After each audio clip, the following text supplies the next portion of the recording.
പണ്ട് ചാരായം കഴിച്ചിട്ടുള്ള ആളുകൾ, പണ്ട് ചാരായം ഉണ്ടാക്കിയിട്ടുള്ള ആളുകൾ, ചാരായ ഷാപ്പ് നടത്തിയിട്ടുള്ള ആളുകൾ, എക്സൈസ് ഉദ്യോഗസ്ഥർ, അങ്ങനെ പല ആളുകളുമായിട്ട് സംസാരിച്ചു അന്നത്തെ ചാരായം എന്തായിരുന്നു എന്നുള്ളത്. അപ്പോൾ അത് ഇപ്പോൾ ഒന്നുകൂടെ ഉണ്ടാക്കാനാണ് നമ്മൾ ശ്രമിച്ചിട്ടുള്ളത്. നമ്മുടെ നാട്ടിൽ നാച്ചുറലായി നമുക്ക് ഉണ്ടാക്കാൻ കഴിയുന്ന കാര്യങ്ങളെല്ലാം നിരോധിക്കുകയും എന്നിട്ട് സ്കോട്ട്ലൻഡിൽ നിന്ന് സ്കോച്ച് വിസ്കിയും ഷാമ്പെയിനും അല്ലെങ്കിൽ റായ്ക്കയും കോന്യാക്കും എല്ലാം ഈ കേരളത്തിലേക്ക് കൊണ്ടുവന്ന് മലയാളികൾക്ക് കൊടുക്കുന്നതിലുള്ള ലോജിക്കില്ലായ്മയാണ് എനിക്ക് മനസ്സിലാവാത്തത്. കേരളത്തിൽ ചാരായം നിരോധിച്ചിട്ട് 30 വർഷമാകുന്നു. അപ്പോൾ ദാ ഒരു മലയാളി യുവാവ് അങ്ങ് പോളണ്ടിൽ നമ്മുടെ ചാരായം ഇറക്കാൻ പോവുകയാണ്. മിഥുൻ, നമസ്കാരം. നമസ്കാരം. പോളണ്ടിൽ നമ്മുടെ ചാരായം ഇറക്കുകയാണ്. എങ്ങനെയാണ് ആ ഒരു യാത്ര? എന്താണ് ഇങ്ങനെ ചാരായത്തിലേക്ക് എത്തിച്ചത്?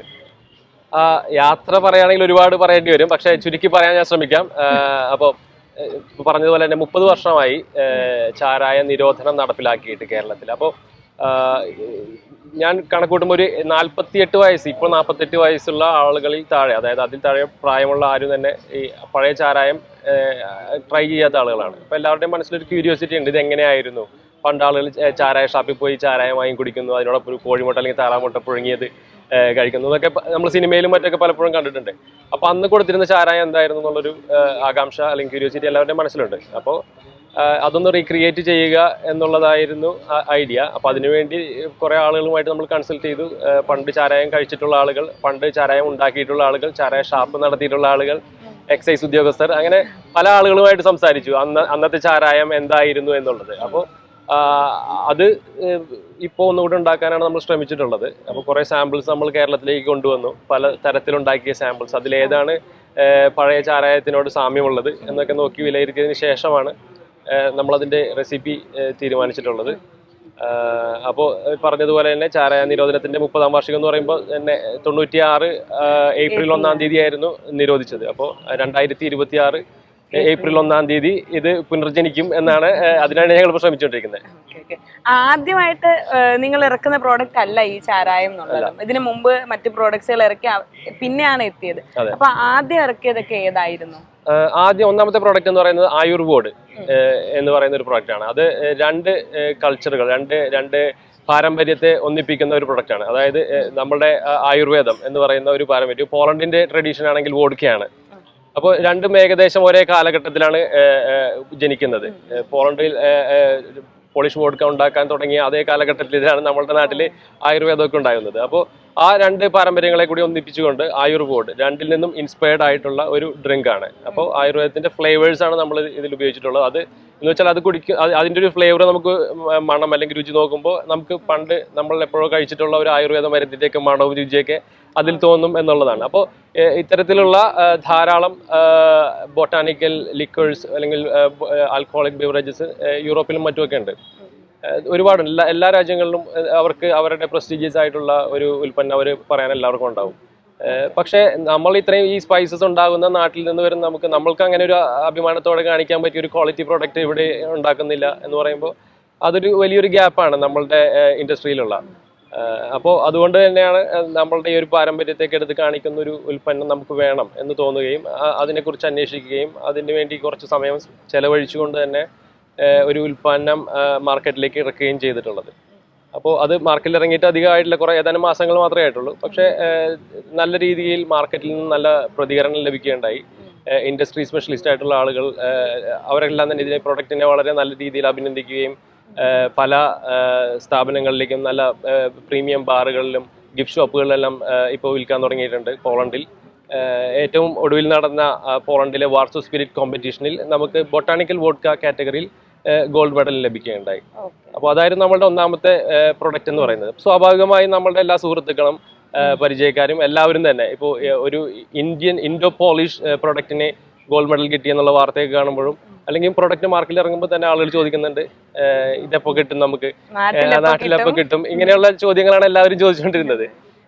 അപ്പോൾ ഇതിന്റെ ഒരു പ്രധാന പ്രശ്നം വെച്ചാൽ നമ്മൾ ആ ഒരു ക്വാളിറ്റി മെയിൻറ്റെയിൻ ചെയ്ത് ഉണ്ടാക്കുമ്പോൾ ഇതിന്റെ വില നമുക്ക് അത്ര ഒരു വില കുറഞ്ഞ രീതിയിൽ വിൽക്കാൻ ബുദ്ധിമുട്ടാണ്. നമ്മൾ ഇതിന്റെ ഒരു നിലവാരം ആ ഒരു നിലവാരത്തിൽ വിൽക്കണമെങ്കിൽ വില കൂട്ടി തന്നെ വിൽക്കേണ്ടി വരും.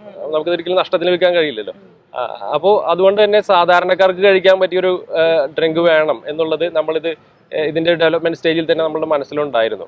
അപ്പോൾ ആയുർവേദം ഇപ്പോൾ നല്ല രീതിയിൽ എല്ലാവർക്കും ഇഷ്ടപ്പെടുന്ന, കഴിച്ച ആളുകൾക്കൊക്കെ നല്ല അഭിപ്രായം പറയുന്ന ഒരു ഡ്രിങ്കായി യൂറോപ്പിൽ ഇപ്പോൾ ഉണ്ട്.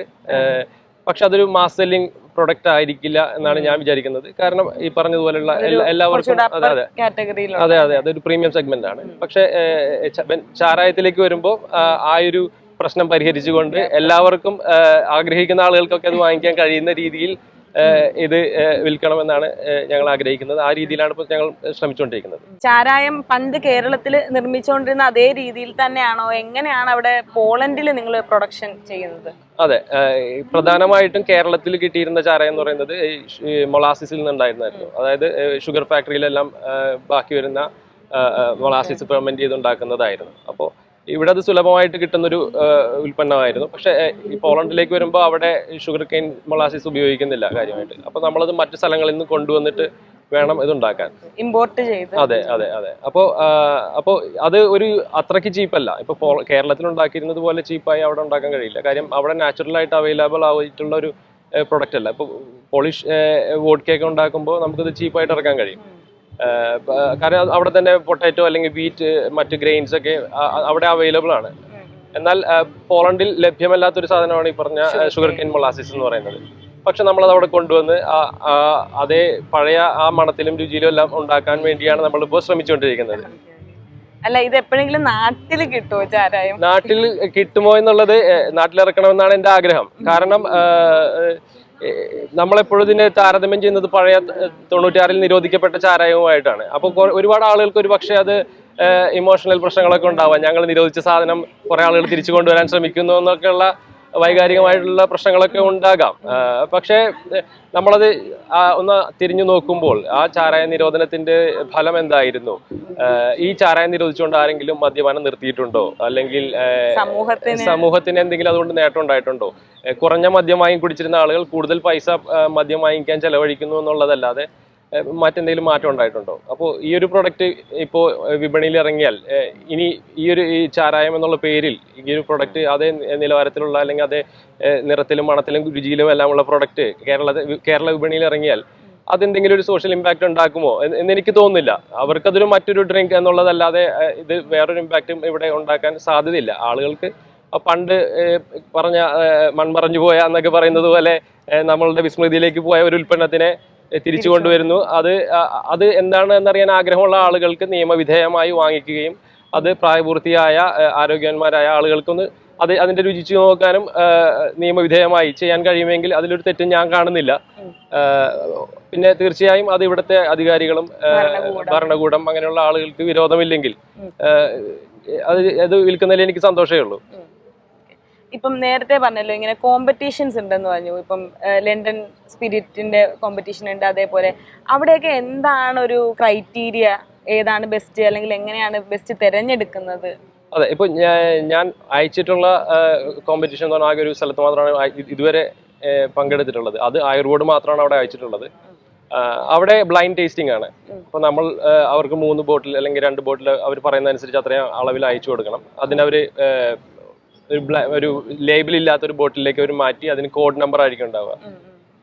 എന്നിട്ട് ഇൻഡസ്ട്രിയിലുള്ള അറിയപ്പെടുന്ന ആളുകൾ, ഈ ആൽക്കഹോൾ ഇൻഡസ്ട്രിയിലെ അതിനെക്കുറിച്ച് കൂടുതൽ അറിവുള്ള ആളുകൾ, ടേസ്റ്റ് ചെയ്യുന്ന ആളുകൾ, അങ്ങനെയുള്ള ആളുകൾ വന്നിട്ട് ഇതിന് മാർക്ക് ഇടുകയാണ് ചെയ്യുക. ഈ ജഡ്ജിമാർ വന്ന് മാർക്ക് ഇടുകയും എന്നിട്ട് എല്ലാവരുടെയും കൂടെ മാർക്ക് ടോട്ടൽ ചെയ്തിട്ട് അതിന്റെ ആവറേജ് നോക്കി അതിൽ ഏറ്റവും കൂടുതൽ മാർക്ക് ആർക്കൊക്കെയാണോ അല്ലെങ്കിൽ ഒരു നിശ്ചിത മാർക്കിൽ കൂടുതലുള്ള ആളുകൾ അവരെ മാത്രം തിരഞ്ഞെടുത്ത് അവർക്ക് ഗോൾഡ്, സിൽവർ അല്ലെങ്കിൽ ബ്രോൺസ് എന്നുള്ള ഇങ്ങനെ കൊടുക്കുകയാണ് ചെയ്യുക.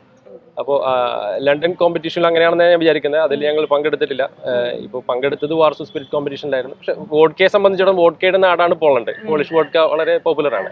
അപ്പോൾ ആ വോഡ്കയുടെ നാട്ടിൽ നിന്ന് നമുക്ക് വോഡ്ക കോമ്പറ്റീഷനിൽ ബൊട്ടാണിക്കൽ കാറ്റഗറിയിൽ ഗോൾഡ് കിട്ടിയെന്ന് പറയുന്നത് അത് വേറെ ഏതൊരു കോമ്പറ്റീഷനേക്കാളും ഏറെ സന്തോഷം നൽകുന്ന ഒന്നാണ്.